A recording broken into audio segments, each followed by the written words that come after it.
Të dashur teleshikues, ju përshëndes. Po fillojmë lajmet në televizionin 4+.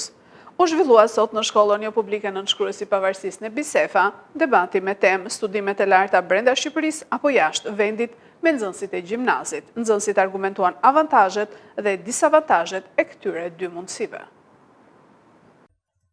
Me afrimin e mbarimit të vitit shkollor dhe provimeve të maturës, maturantët vendosen para dilemës se ku duhet ta ndjekin universitetin, brenda apo jashtë vendit. Në shkollën jo publike nënshkruesi pavarësisë në Bisefa, u zhvillua sot debati me temë studimet e larta brenda Shqipërisë apo jashtë vendit, me nxënësit e gjimnazit. Të ndarë në dy grupe, nxënësit argumentuan avantazhet dhe disavantazhet e këtyre dy mundësive. Ne shumë mirë mund të studiojmë edhe jashtë vendit, të fitojmë atë përvojë profesionale, e cila do të ketë shumë përfitime se sa brenda vendit dhe mund të kthehemi në Shqipëri ta investojmë atë shumë mirë këtu. Por pse ne duhet shkojmë të studiojmë jashtë të kthehemi në vendin tonë, kur ne mund të studiojmë këtu dhe ta krijojmë të ardhmen tonë këtu. Gjithçka që do studiojë ta ndjejë shpoj njëjtë me këtë vendin tonë, sepse asnjë nuk është ndonjë gjë ndryshe andej dhe këtu ndryshe. Dhe ne do të pyeshemi sa më shumë që të japim maksimumi që të punojmë në vendin tonë dhe ta krijojmë të ardhmen këtu dhe pse jo. Nëse ti bën studimet jashtë, në bazë të diplomës që ti përfiton, janë universitetet e caktuara të cilat janë të ndërlidhura me kompani të ndryshme që ty mund të të hapen rrugë shumë më tepër se sa në Shqipëri. Mësuesja e gjuhëletërsisë Ariola Çraga, që së bashku me Jurin ndoqi nga afër debatin, u shpreh se aktiviteti i arriti qëllimit. Sot në shkollën nënshkruesi pavarësisë u zhvillua një aktivitet, një debat në lidhje me një temë shumë të rëndësishme, shumë të ndjeshme dhe shumë aktuale për të gjithë gjimnazistët, por edhe për të gjithë ne.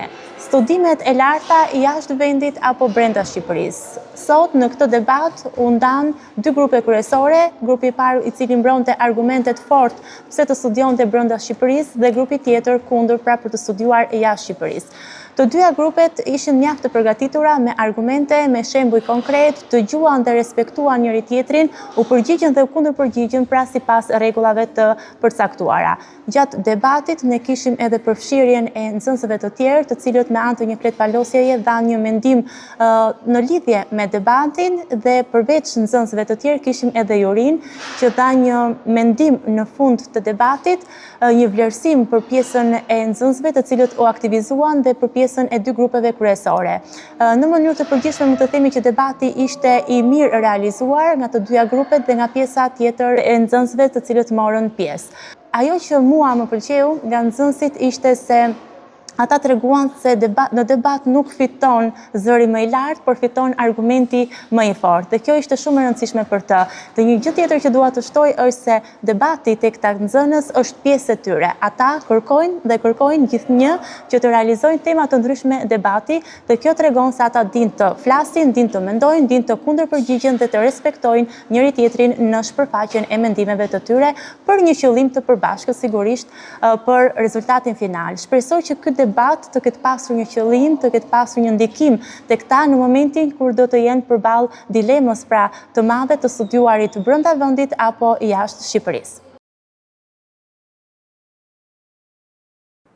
Kryeministri Edi Rama u takua në pallatin e brigadave me presidentin Bajram Begaj për ndryshimet në kabinetin qeveritar. Kryeministri Edi Rama takoi sot presidentin Bajram Begaj në një takim që zgjati rreth 40 minuta në pallatin e brigadave pasi presidenca është në rikonstruksion. Kryeministri propozoi presidentit Begaj ndryshimet në qeveri. Presidenti ka 7 ditë kohë të dekretojë shkarkimin dhe emërimin e emrave të rinj të qeverisë. Më pas ndryshimet do të paraqiten në kuvend. Vetëm 5 muaj pasi mori votbesimin e kabinetit Rama 4, kryeministri ndryshoi drejtimin e 8 ministrive. Posti i ministrit të infrastrukturës dhe energjetikës i mbajtur nga Belinda Balluku i kaloi Enea Karakiçit, aktualisht administratori OSHE. Nga ministër për marrëdhëniet me parlamentin, Toni Gogu do të drejtojë ministrinë e drejtësisë. Ferit Hoxha, diplomat karriere, ish ambasadori ynë në OKB dhe aktualisht kreu i misionit tonë në BE, do të jetë ministri i jashtëm, duke zëvendësuar Elisa Spiropalin. Besfort Lamallari, aktualisht ministër i drejtësisë, do të marrë postin e ministrit të brendshëm duke u rikthyer në këtë ministri, ku ka shërbyer si zëvendës kryeministër në qeverinë Rama 3. Largohet nga drejtimi i mbrojtjes Piro Vangu, duke u zëvendësuar nga Ermal Nufi, i cili ka mbajtur postin e sekretarit të përgjithshëm në kabinetin e Belinda Ballukut si zëvendës kryeministre. Eriona Ismaili, deputete e Qarkut Vlorë, do të jetë ministre për marrëdhëniet me parlamentin. Kryetari i Partisë Demokratike Sali Berisha kërkon ndjes për sulmin me Molotov te vila e ish diktatorit Hoxha. S'duhej të kishte ndodhur, tha ai, se dija që ishte shtëpi kulturore. Kryetari i Partisë Demokratike Sali Berisha u paraqit këtë të hënën SPAK.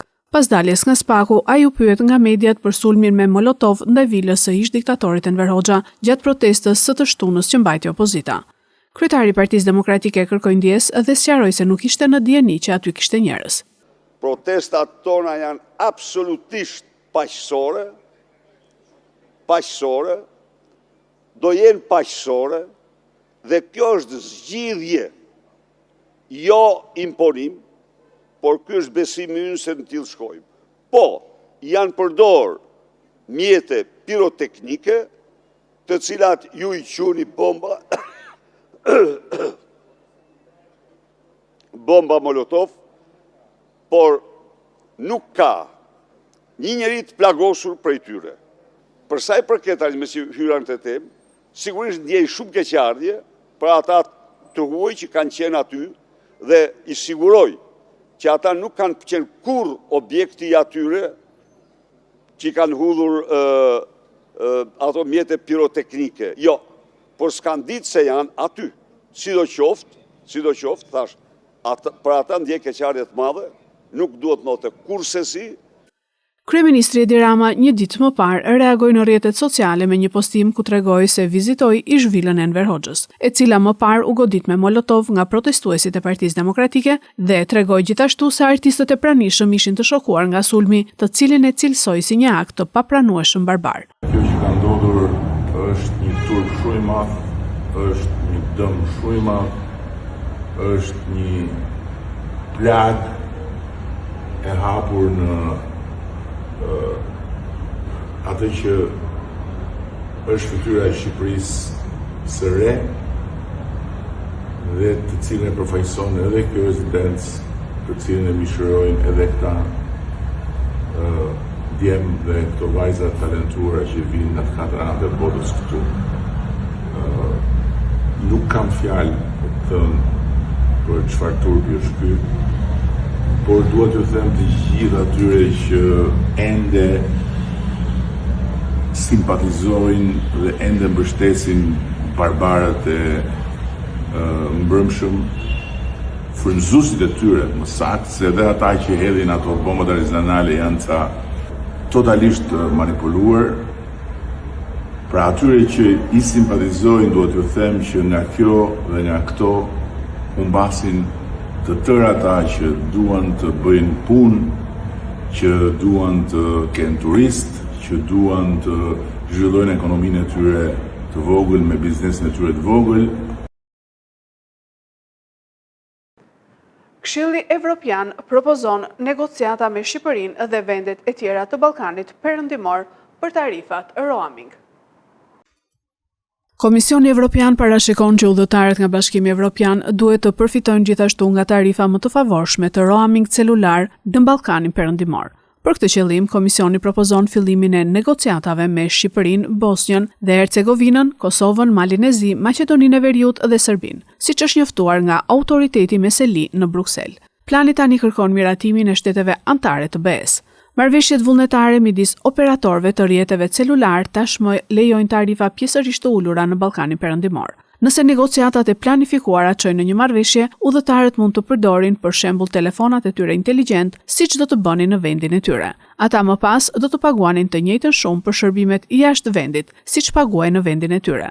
Që nga mesi viti 2017, njerëzit që jetojnë në Bashkimin Evropian nuk kanë pasur nevojë të paguajnë tarifa shtesë roaming për telefonat celular kur udhëtojnë në vende të tjera të BE-s. Bashkimi Evropian parimisht ka predispozitën t'i pranojë të 6 vendet në BE. Megjithatë, të gjitha këto shtete pritet të provojnë konkretisht zbatimin e reformave. Sipas analizës së fundit nga Komisioni Evropian, Malizi është më përpara në procesin e pranimit në Bashkimin Evropian. Negociatat me Podgoricën mund të përfundojnë deri në fund të vitit.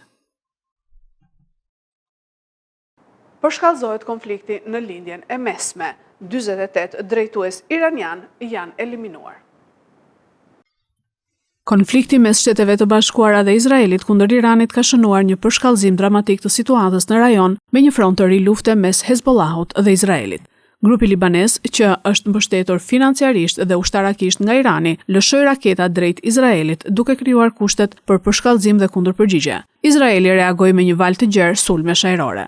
Pas konfirmimit të vdekjes së liderit suprem Khamenei, Teherani ka emëruar në Këshillin e Përkohshëm udhëheqës të Iranit, klerikun e lartë Ayatollah Alireza Arafi, dhe ka paralajmëruar hakmarrje të ashpër. Ndërkohë, përveç Khameneit, sulmet e përbashkëta të Amerikës dhe Izraelit arritën të eliminonin 48 lider të Iranit brenda pak orësh.